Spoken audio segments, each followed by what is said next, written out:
Welcome back. Continuing the news. In this week's edition of the Health Report, Shamela Pullen looks at menopause. Menopause happens when a woman experiences 12 consecutive months of having no menstrual period. This marks the end of her reproductive years. According to medical doctor Ivana Thomas Carr, this phase also intensifies perimenopause symptoms. Dr. Thomas Carr says 10% of women will enter menopause after age 65. It can last for decades for some women. I had a patient, 82, that called that she was still having massive hot flashes and insomnia and some of these symptoms that she was experiencing from she was in her 40s.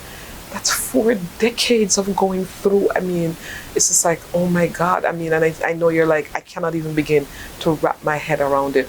But when you do the research, about 10% of women will go on past the age of 65 experiencing some of these symptoms. The emotional symptoms of menopause can also be challenging.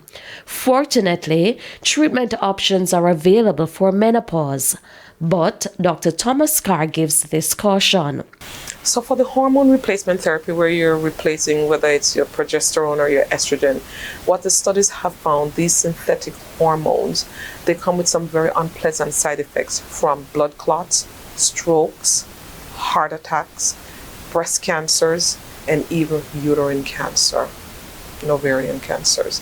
So there, a lot of women, we're getting more educated and we're looking at the literature, we're finding out, wow, so the side effects can be very, very dangerous. Many people opt for natural therapies like herbs to improve their overall quality of life. So for example, I spoke about red clover. That's one of them. The other one is ashwagandha. I'm sure a lot of persons have heard of ashwagandha. I mean, it helps, keep you calm. It can also help with the hot flashes.